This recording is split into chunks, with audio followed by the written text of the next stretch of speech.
Saudara Presiden Prabowo Subianto memanggil Kepala Pusat Pelaporan dan Analisis Transaksi Keuangan atau PPATK, Ivan Yustiavandana dan Gubernur Bank Indonesia Peri Warjio ke Istana Kepresidenan Jakarta Rabu kemarin. Keduanya dipanggil di tengah polemik pemblokiran rekening dormant atau rekening pasif.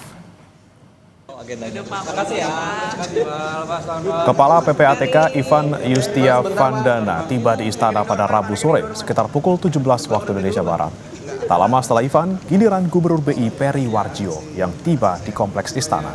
Pertemuan Ivan dan Peri dengan Prabowo ini berlangsung ketika masyarakat ramai memprotes kebijakan PPATK memblokir rekening dormant atau rekening tidak aktif. Baik Ivan maupun Peri enggan membeberkan alasan dipanggil Presiden. Nanti dulu ya. Nanti kali. Pak yang soal bansos juga Pak. Siap, nanti dulu ya. Iya, nanti ya. Saya dipanggil beliau, saya belum tahu agendanya. Terima kasih ya. Anggota Komisi 3 DPR RI fraksi Demokrat Hinca Panjaitan menanggapi aturan PPATK yang memblokir rekening tidak aktif milik masyarakat.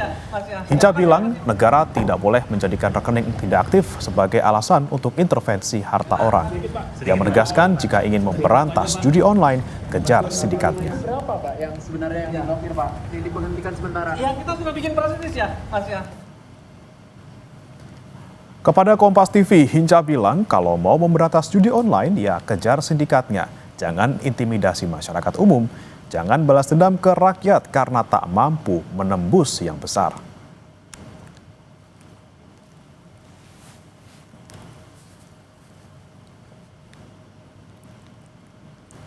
Kebijakan Pusat Pelaporan dan Analisis Transaksi Keuangan atau PPATK memblokir rekening yang tidak aktif selama 3 bulan menuai kritik masyarakat. Sejumlah warga kesulitan karena tidak bisa menarik uang yang ada di rekeningnya.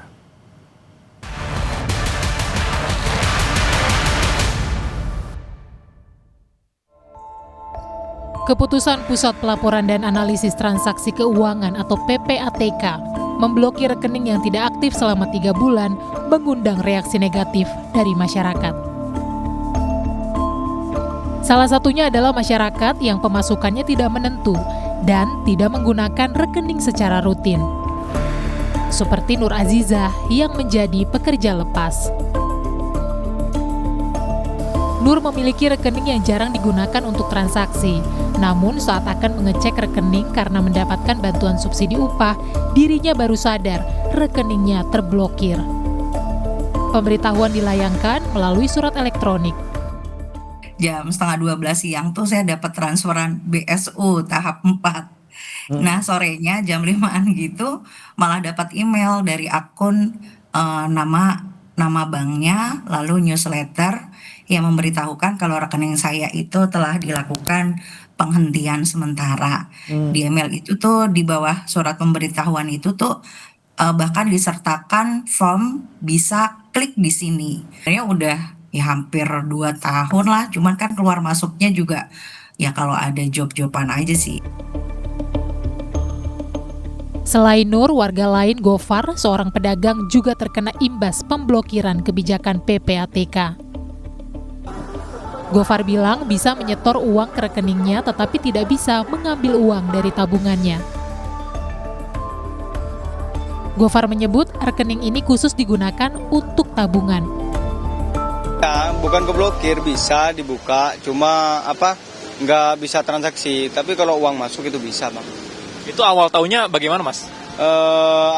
Mindahin dana ke Brimo. Nah, pas mau ditransfer lagi dikeluarin itu nggak bisa. Mau tarik tunai, kalau store tunai bisa, cuma tarik tunainya nggak bisa.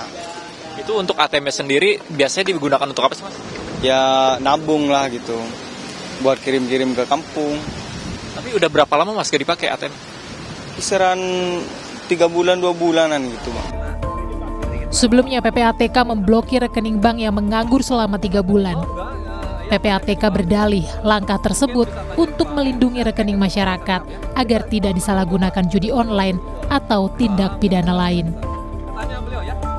Belakangan, PPATK akhirnya membuka lebih dari 28 juta rekening yang sebelumnya sempat diblokir. Tim Liputan, Kompas TV.